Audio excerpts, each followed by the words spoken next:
तीन तिगाड़ा काम बिगाड़ा। तीन बहुओं के रवैये से सासू माँ बहुत परेशान थी। दरअसल बात ये थी कि तीनों बहुओं में किसी बात को लेकर अनबन हो गई थी। तब से ही तीनों एक दूसरे से मुंह फुलाए रहती थी। ना कोई सीधे मुंह किसी से बात करती, ना किसी का कहना मानती। पड़ोसी भी इस बात को जानते थे और जाने कैसे कैसे बातें भी करते। इसीलिए सासू माँ ने तीनों बहुओं को तुरंत अपने कमरे में बुलाया। मैं कई दिनों से देख रही हूँ, तुम तीनों अलग अलग सारे काम कर रही हो। ये सब नहीं चलेगा, तीनों को मिलकर ही काम करना पड़ेगा। सास की बात सुनकर एकदम से बड़ी बहू बोल उठती है। नहीं मम्मी जी, मैं इन दोनों के साथ कुछ नहीं कर सकती। मैं इस घर की बड़ी बहू हूँ, फिर भी ये मेरा कहना बिल्कुल भी नहीं मानती। अरे जेठानी जी, जानबूझकर मुझे डबल काम करवाती है आप, और छोटी मुझसे टेढ़े मुंह ही बात करती है। इन दोनों के बीच हमेशा सैंडविच बन जाती है मेरी, और मैं हमेशा आलू की तरह बीच में मसली जाती हूँ। मम्मी जी, इन दोनों को लगता है कि मैं छोटी हूँ तो इनके पैरों तले दब जाऊंगी, लेकिन नहीं, मेरा भी उतना ही अधिकार है जितना इन दोनों का है। बड़ी आई दोनों मेरी चुगली करने के लिए, मुझे क्या कम समझ रखा है। तीनों बहू एक दूसरे से बहस करने लगती है और सास दोबारा ये देखकर टेंशन में आ जाती है और सबसे कहती है, चुप हो जाओ, अब से तुम तीनों सारे काम एक साथ करोगी, आंख बंद करके एक दूसरे की बात सुनोगी। तुम तीनों इस बात को गांठ बांध लो, वरना अगली छुट्टियों में तुम्हारा अपना मायके जाना कैंसिल। सास की बातें सुनकर डर के मारे तीनों हामी भर देती हैं। जी मम्मी जी, मैं समझ गई। हाँ मम्मी जी, जैसा आप कहें। आप जो कहेंगी मैं वही करूंगी। तीनों बहू सास की बात को गांठ बांध लेती है और वादा करती है कि अब से सारे काम वो तीनों एक साथ मिलकर ही करेंगी। ये सब देखकर सास खुश हो जाती है और वहां से चली जाती है। नीचे जाकर वो देखती है कि घर में शर्मा जी आए हुए होते हैं। सास जोर से आवाज लगाकर कहती है, अरे बहू, जरा चाय बनाकर तो लाना, शर्मा जी आए हैं। सास की बात सुनकर तीनों बहू तुरंत किचन की ओर भागती है और चाय बनाना शुरू कर देती है। मुझे तो एकदम मसाले वाली कड़क चाय पसंद है, तो हम शर्मा जी के लिए मसाले वाली चाय ही बनाएंगे। अरे नहीं दीदी, गर्मी के मौसम में मसाला चाय कौन पीता है? मैं तो शर्मा जी के लिए इलायची वाली चाय ही बनाऊंगी। ये कैसी बात कर रही हैं आप दोनों? मेरी मम्मी ने सिखाया है कि मेहमान को ज्यादा दूध और शक्कर वाली चाय देनी चाहिए, वरना वो घर वालों को कंजूस समझते हैं। तो मैं तो शर्मा जी को ऐसी ही चाय दूंगी। तीनों बहुएं अपने अपने तरीके से चाय में शक्कर, मसाला, पत्ती सब डाल देती है। उबलने के बाद तीनों मिलकर चाय बाहर लेकर जाती है और शर्मा जी और सासू माँ को देती हैं। चाय पीने के बाद शर्मा जी सासू माँ को देखकर शर्मा जाते हैं और शर्मिंदा महसूस करते हैं कि आखिर उन्होंने चाय पीने के लिए हामी क्यों भरी।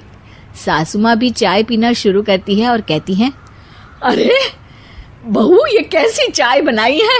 चाय है या मीठे दूध की बासुंदी?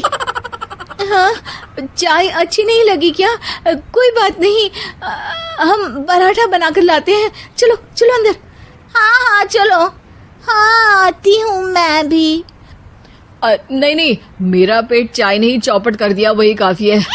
पराठे से पोपट नहीं करवाना, मैं तो चलता हूँ। शर्मा जी चुपचाप पतली गली से निकल जाते हैं। अगले दिन सास बहुओं से कहती है, अरे बहू, जाओ जाके ऊपर के गेस्ट हाउस की सफाई कर दो। कल हमारे यहाँ मेरे दूर के रिश्तेदार आने वाले हैं, तो पूरे कमरे को चमका देना, समझी? तीनों बहू सास की बात को मानकर ऊपर सफाई करने चली जाती हैं और तीनों कमरे की सफाई चालू कर देती है। बड़ी बहू मकड़ी के जाले साफ करती है, तो बीच वाली झाड़ू लगाना और छोटी वाली सर्फ डालकर जमीन धोना शुरू कर देती है।